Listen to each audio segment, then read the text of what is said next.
A'udzu billahi samil alim minasyaitonir rajim. Bismillahirrahmanirrahim. Alhamdulillahirabbil alamin.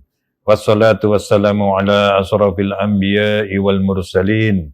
Habibina wa habibi ilahil alamin Abil Qasimil Mustafa Muhammad wa ala alihi at-tayyibin at-tahirin al-ma'sumin. Wala'nu daimu ala a'da'illah wa a'da'ihim ila qiyami yaumiddin. Rabbi israh li sadri wa yassir li amri wahlul 'uqdatam min lisani yafqahu qawli. Rabbi zidni ilma warzuqni fahma. Qala Allah Ta'ala fil Qur'anil Karim. Bismillahirrahmanirrahim. Ahasiban nas ayyutraku ayyaqulu amanna wa hum la yuftanun. Walaqad fatanna alladhina min qablihim fala ya'lamanna Allahu alladhina sadaqu wa la ya'lamanna al-kadhibin. Shadaqallahul aliyyul azim. Pemirsa Safinah TV yang dimuliakan Allah Subhanahu wa taala, Assalamualaikum warahmatullahi wabarakatuh. Manusia adalah makhluk yang diciptakan Allah Subhanahu wa taala untuk tujuan menghamba kepada Allah Subhanahu wa taala. Ini sebagaimana ditegaskan di dalam firman suci Allah Subhanahu wa taala, "Wa ma khalaqtul jinna wal insa illa liya'budun." Bahwa tidaklah aku ciptakan jin dan manusia kecuali untuk menghamba.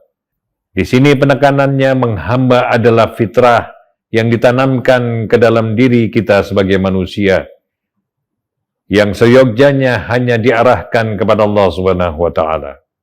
Penghambaan adalah sebuah ketundukan di mana Allah Subhanahu wa taala saja yang kita patuhi. Dan untuk menyempurnakan serta melaksanakan penghambaan secara sempurna, Allah Subhanahu wa taala kemudian menganugerahkan berbagai perintah dan ibadah kepada kita. Dan salah satunya adalah ibadah puasa di bulan Ramadan yang sedang kita jalani sekarang ini. Ikhwan wal akhwat sekalian, bahwa beribadah itu berkaitan dengan perkara-perkara lahiriah. Akan tetapi dikaitkan dengan tujuan penghambaan, maka sebagaimana dikaitkan dengan ayat Al-Quran yang Al-Fakir sampaikan di awal pembicaraan ini, bahwa ibadah dan pelaksanaannya juga tidak terlepas dari fitnah. Apa itu fitnah? Fitnah adalah upaya untuk menempa sesuatu agar terlihat aslinya. Dari kata fatana atau fatina. Dan ibadah puasa dengan berbagai fitnah yang terjadi di dalamnya, itu bertujuan untuk menentukan apakah kita benar-benar jujur dalam menghamba kepada Allah Subhanahu wa taala atau malah sedang berdusta. Di sini penekanannya adalah bahwa di dalam ibadah puasa kita menghadapi beberapa fitnah secara fisik, secara jasmani. Cobaan yang kita hadapi adalah menahan rasa lapar dan haus, al-ju' wal atas. Sementara secara kejiwaan, secara emosi, adalah bagaimana kita mampu menahan amarah, mampu menahan kedengkian dan seluruh perilaku-perilaku jiwa yang buruk. Adapun secara ruhani, adalah bagaimana kita melawan kecenderungan untuk membelokkan tujuan ibadah sebagai sarana menghamba dan mendekatkan diri kita kepada Allah Subhanahu wa taala. Artinya di dalam ibadah puasa terdapat banyak perlawanan. Dan yang terutama di dalam ibadah adalah kepada siapa kita ingin diperhatikan. Keinginan untuk diperhatikan, diakui, dinilai, dipuji dan seterusnya adalah sebuah kenikmatan. Perkaranya di sini adalah kepada siapa kita menuntut perhatian, kepada siapa kita menuntut penilaian dan pengakuan, bahkan pujian.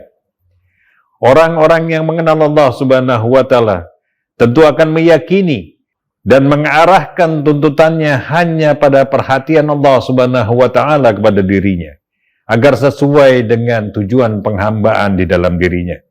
Akan tetapi tidak sedikit orang yang kemudian dipengaruhi oleh tuntutan syahwat, yang kemudian membelokkan keinginan untuk diperhatikan itu oleh selain Allah Subhanahu wa Ta'ala. Dikarenakan tuntutan rasa lapar, dia siap menghinakan dirinya di hadapan sesama, mengarahkan tuntutan untuk diperhatikan kepada selain Allah Subhanahu wa Ta'ala. Pertanyaannya, dari mana rasa ingin diperhatikan, rasa ingin diakui dan sebagainya? Ini muncul dari sifat fakir di dalam diri kita. Bahwa kefakiran kita itulah yang memunculkan rasa ingin diperhatikan. Inilah yang ditegaskan Allah Subhanahu wa Ta'ala di dalam Al-Qur'anul Karim, ya ayyuhan nas antumul fuqara'u ilallah wallahu huwal ghaniyul hamid. Wahai manusia, kalian ini fakir di hadapan Allah Subhanahu wa Ta'ala, dan hanya Dialah yang maha kaya. Sifat fakir inilah yang harus kita kontrol, agar dia tidak dibelokkan oleh tuntutan-tuntutan syahwat kita, sehingga keinginan untuk diperhatikan kita tuntut kepada selain Allah Subhanahu wa Ta'ala. Semua itu adalah perkara hati. Semua itu terkait dengan perkara niat. Ketika kita berhasil lulus dari perkara ini, maka hati kita hanya tertaut kepada Allah Subhanahu wa Ta'ala. Dan inilah salah satu makna dari ibadah puasa, yang menetapkan keikhlasan di dalam diri kita, sebagaimana disampaikan oleh Sayyidah Zahra alaihissalam, bahwa Allah Subhanahu wa Ta'ala mewajibkan ibadah puasa tathbitan lil ikhlas, untuk menetapkan keikhlasan. Dan hubungan seorang hamba dengan Allah didasari oleh keikhlasan sang hamba. Adapun manusia juga memiliki satu properti lain pada dirinya, yang merupakan anugerah Allah Subhanahu wa Ta'ala, yang kita sebut dengan pemikiran. Kekuatan intelektual. Barangkali dia sudah selesai dengan niatnya, barangkali dia sudah selesai dengan hatinya yang hanya tertaut kepada Allah Subhanahu wa Ta'ala, sehingga dikatakan an-niat, niatul mu'min khairu min amalih, bahwa niatnya mukmin itu lebih baik dari amalnya. Namun boleh jadi tanpa didasari oleh kebijakan dan kecerdasan dalam intelektualnya, maka keikhlasan seorang hamba itu akan membawanya dalam situasi menguntungkan pihak-pihak yang tidak diridhoi Allah Subhanahu wa Ta'ala. Kita tahu bahwa dalam menjalani hidup, dan sebagaimana ditetapkan Allah Subhanahu wa Ta'ala, kita niscaya menghadapi musuh. Dan musuh utama kita adalah apa yang disebut dengan asyaitan atau setan. Iblis ditetapkan Allah Subhanahu wa Ta'ala sebagai musuh yang nyata bagi kita. Dan iblis tidak hanya berkaitan dengan godaan-godaan di dalam hati kita. Iblis juga bisa tampil dalam bentuk pemikiran, bisa tampil dalam bentuk kebijakan yang menyesatkan pemahaman kita. Kita tahu di abad modern sekarang ini, di mana media sosial begitu berkuasa di tengah kehidupan manusia, maka informasi komunikasi sudah tidak mampu lagi dibendung, mengalir dengan deras ke setiap individu, sehingga kita sulit untuk menilai mana informasi yang benar, mana informasi yang salah. Maka mukmin harus memperkuat pemikirannya. Di sini diperlukan apa yang kita sebut dengan ilmu. Ilmu adalah sebuah perkara yang bahkan diwajibkan di dalam Islam. Sampai-sampai baginda Rasul sallallahu alaihi wasallam menetapkan di dalam salah satu riwayat, al-ilmu hayatul Islam wa amududdin, bahwa ilmu itu adalah hidupnya Islam dan tiangnya agama. Niat yang kuat, niat yang ikhlas, niat yang bersih belum cukup untuk menghantarkan seseorang pada penghambaan yang diinginkan Allah Subhanahu wa Ta'ala. Di sini tipu daya syaitan itu cenderung masuk ke dalam pikiran seseorang, sehingga pemikiran kita pun harus kita kuatkan. Al-Quranul Karim mengingatkan kepada kita, فَلْيَنْدُرِ الْإِنسَانُ إِلَى طَعَامِهِ.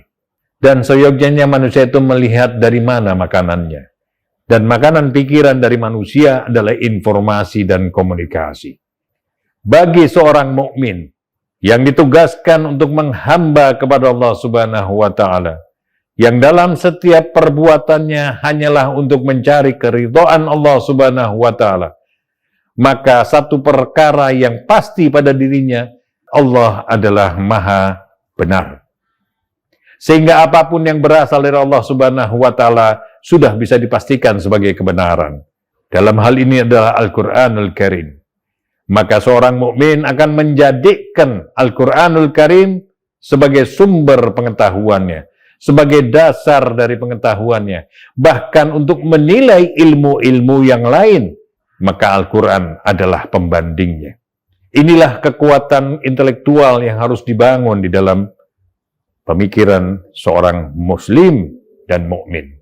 Kombinasi hati yang lurus, hati yang ikhlas dengan pemikiran yang Qur'ani, riwai, merujuk kepada hadis Rasulullah SAW yang sudah dipastikan kemaksumannya, sehingga apa yang disampaikan oleh baginda Rasul mustahil keliru, apa yang disampaikan oleh para maksumin alaihimus salatu wa tahiyyah mustahil salah, maka kombinasi keduanya akan menjadikan kita sebagai orang-orang yang akan tetap di jalan penghambaan kepada Allah Subhanahu wa taala. Ikhwani wal akhwati sekalian, terlebih dalam kehidupan dunia dewasa ini, maka keperluan kita kepada hati yang kuat, kepada pemikiran yang kuat, yang semuanya bersumber dari ketergantungan kita kepada Allah Subhanahu wa taala. Apa-apa yang disampaikan oleh Allah Subhanahu wa taala melalui lisan suci baginda Rasulullah sallallahu alaihi wasallam dan para maksumin alaihimus salatu wat tahiyyah menjadi sebuah kebutuhan yang sangat mendesak. Inilah yang akan menciptakan para pejuang, karena mereka telah melakukan perlawanan di dalam dirinya, maka mereka memiliki hak untuk melakukan perlawanan di luar dirinya. Mereka layak disebut dengan para mujahid. Jika mereka tidak memiliki semua modal untuk melakukan perlawanan sejak dari hati dan pikirannya, maka mereka sama sekali tidak berhak untuk melakukan jihad di luar dirinya sendiri. Dan musuh menarget semangat di dalam pikiran kita, kecenderungan kita pada kebutuhan untuk diperhatikan oleh sesama, dan sumber-sumber pemikiran yang begitu beragam, itu berusaha melemahkan semangat kita dalam berjuang. Semoga dengan kombinasi yang kuat di antara sumber-sumber dan ketergantungan kita kepada Allah Subhanahu wa taala menjadikan kita sebagai orang-orang yang diberi anugerah sebagai hamba-hamba Allah Subhanahu wa taala yang istiqamah di dalam menghamba kepada Allah Subhanahu wa taala dan memberikan manfaat buat sesama, sehingga kita diberi kemenangan di akhir kehidupan kita semua. Billahi taufiq wal hidayah. Wassalamualaikum warahmatullahi wabarakatuh.